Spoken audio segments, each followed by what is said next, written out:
acceptance of mediocre.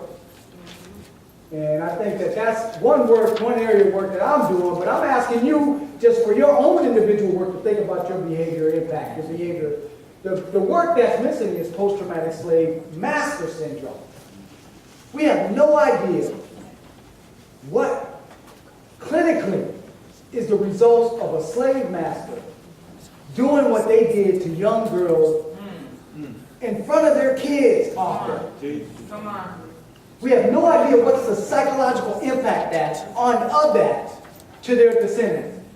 Some of you, if you've seen lynching photos, they have kids there. We have no research to show that if you're 8 years old watching that, what that does to you psychologically. It can't be healthy. Right. Come on.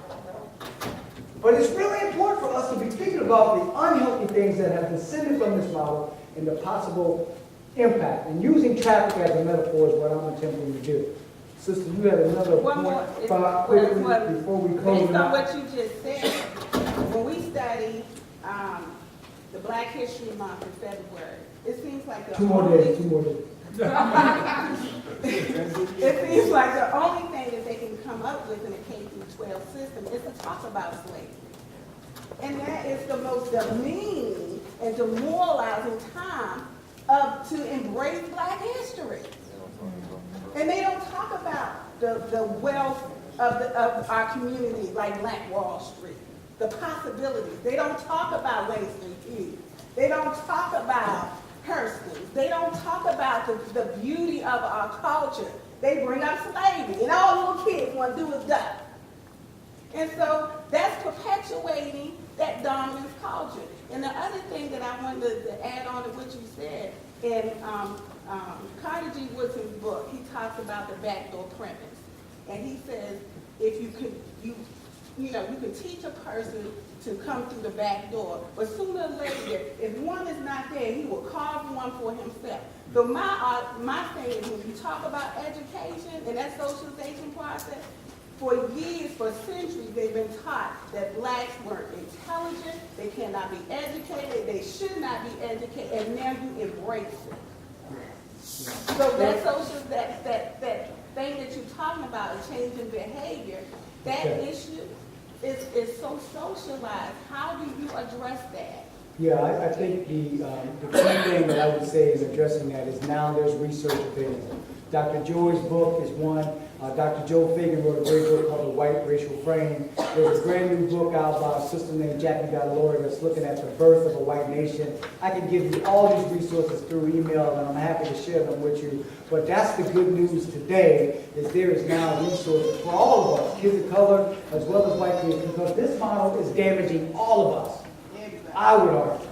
And so I want to really encourage y'all just to grapple with this a little bit. Just to grapple with the fact that we're living possibly, we're existing possibly in an organization, institution designed in a model that it will produce this in its end. Now, again, for me, I've never been freer in my life. I'm the happiest I've ever been now. Because at least now I know what I'm dealing with. I used to get all pissed off when somebody would grab a purse in the elevator, right? Or when people would lock the door when I'm walking by, or people look at me in the airport like, what team do you play for, right? Like, I used to get all mad, huffy and puffy, but now I'm like, okay, I can understand how people, this is the only association they have with me. So now I'm not unhealthy. Now I'm not generating this unhealthy benefit. Now, if you're the one who's grabbing your purse, if you're the one running and hiding, you got to get at why that's the case. If you're the one who can't even say hello to a sister, I mean, it ain't like you got to go out with it, just at least give us some recognition, you know what I'm saying?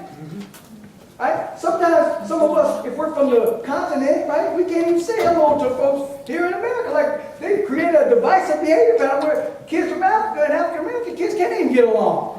Yeah, like they ain't even related. How is that possible? Well, it's absolutely possible when you look at this model.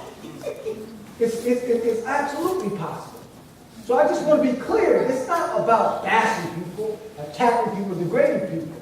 It's about presenting us all with an understanding that we exist in traffic that is conditioning us to do unhealthy things. And if you're going to do things that are not unhealthy, you've got to understand the traffic pattern.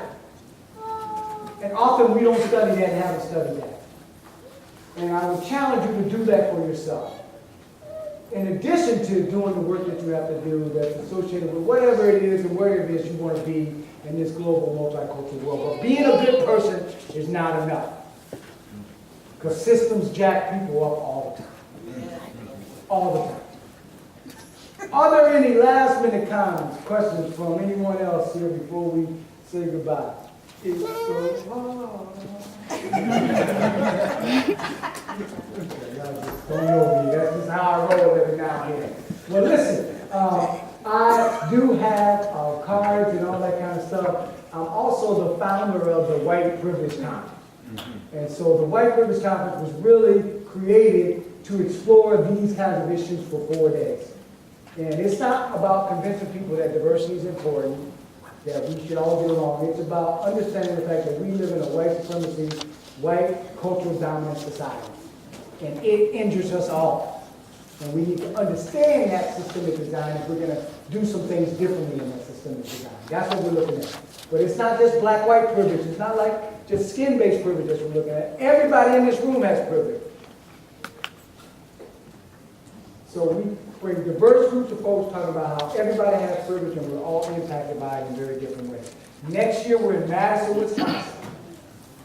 So if any of you, particularly if you're students here through my good brother and Dr. Michael Fagan is interested in coming to White Privilege, you let him know and I'll work together with him to get you there because we never let money stop young people from being there. Right. And it's a great place if you want to continue to understand this kind of stuff, this kind of topic, subject matter. It's a great place to be doing that with other young folks, other future leaders as well. Let me go back to one more thing, and then I'll let y'all out of here so y'all can do what you do. That's the way to find me. It's my contact on tweet and all that kind of stuff available if you're interested in staying in touch. I want to, again, appreciate y'all being willing to stay engaged.